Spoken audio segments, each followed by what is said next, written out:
Millions of people suddenly vanish. Aliens took them? Imagine a world united under one central government with elites, WEF, controlling everything. But how, we might ask? Here's an idea. Millions of people worldwide suddenly vanish without a trace.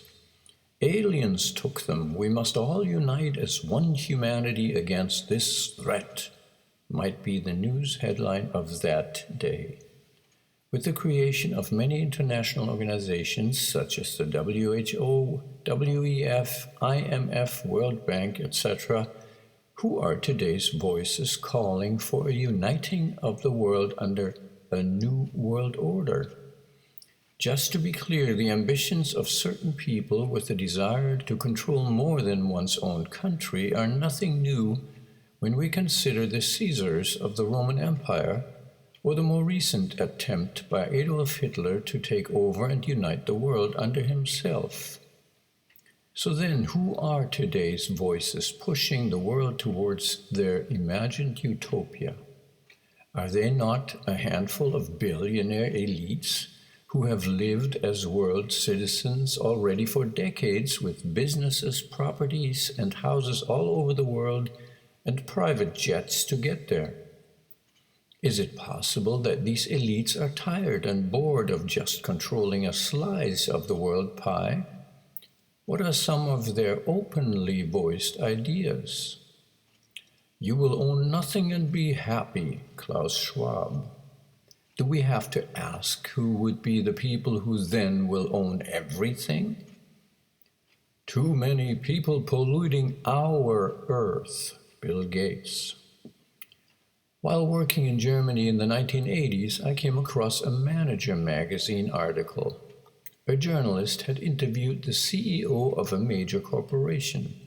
His final question to the CEO: "What makes you different from the ordinary tax-paying citizen?" "We are chosen," was his answer.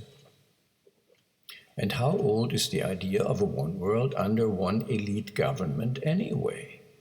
You guessed it. It didn't start with Pharaoh, Caesar, Hitler, Stalin, Mao, or Klaus Schwab. The answer can be found in an ancient book, the Bible. Satan and his followers, angels who turned demons, were banned from heaven and thrown to earth. Read Job 1 and Revelation 12. Satan hates God and wants to take revenge by taking over humanity. These invisible beings can influence people, using them for their purpose. You are not like these useless eaters, Klaus Schwab. You are chosen. You and your friends should control everything. Now to the alien idea. In ancient days, there were the Nephilim. About 10 feet tall Goliath was perhaps one of them. These giants were created through demons taking human women. Read Genesis 6:4. Satan's goal is to take over the earth and be worshipped by God's most precious creation, humans made in God's own image. Genesis 2. These invisible demonic beings are influencing and using people like Hitler, ISIS, Stalin to set the stage for Satan's takeover. In the end, a leader, the Antichrist, filled with Satan's spirit will emerge. He will form a one-world government under himself and his followers. Being ex-angels, these demonic entities are quite advanced in many ways, such as the area of technology. They hide underground, perhaps Antarctica, but have decided to show themselves once in a while. They have flying machines we call UFOs. As they influence people's minds, they have ignited ideas in filmmakers to create movies about alien invasions, eventually to be used for their purpose. According to the Bible, God's plan is to rescue as many people as will freely follow Jesus Christ's call. Those who end up making a true commitment to Jesus will suddenly and unannounced be snatched away into heaven one day via what is called the rapture. In Latin, rapturo, or in Greek, harpazo. Read 1 Thessalonians 4:17. Again, aliens took them. We must all unite as one humanity against this threat, they will likely say, to explain the catastrophe that has come upon the whole world, since there are Christians worldwide. We must all unite under our world leader, Antichrist. We must have a world census to see who is still here. We must all take an ID mark. Read Revelation 13:15-17. After the rapture, the sudden disappearance of Jesus' followers, and with Antichrist and his followers in control, a 7-year tribulation will begin, and God will eventually pour out his wrath, major natural disasters, on the whole earth. Revelation 16. I believe that, because of the rapture, America, the greatest supporter and protector of Israel, will be crippled with millions of Christians suddenly disappearing. With that, the so-called Ezekiel 38 war against Israel might be initiated by Russia, Gog-Magog, Turkey, Cush, Iran, Persia, and others. However, God will supernaturally protect Israel. Satan, Antichrist, as world leader, will make peace with the Jews. Read Daniel 9:27.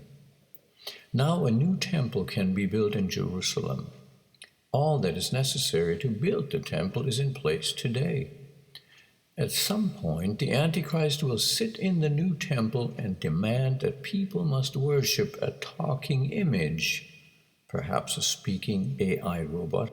If they don't worship, they will be beheaded. Read Revelation 13:15 and Revelation 20, verse 4. He will also make a sacrifice that is an abomination according to Jewish custom, whereby Jews will then realize that he is not the awaited Messiah. After the 7 years, Jesus Christ, with his armies of angels, will come down to earth and bind Satan and his demons for 1,000 years.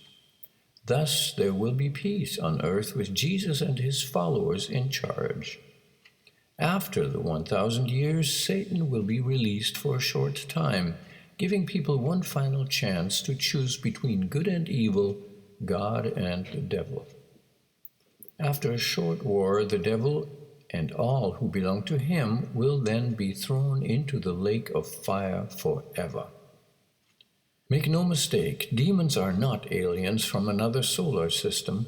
They are fallen angels who were banished from heaven and thrown to earth.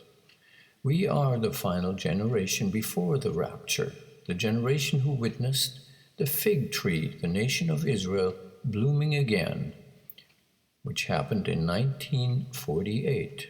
Read Matthew 24. We must be ready now, making a commitment to Jesus Christ. It is never too early. Please see below my additional posts on the topic.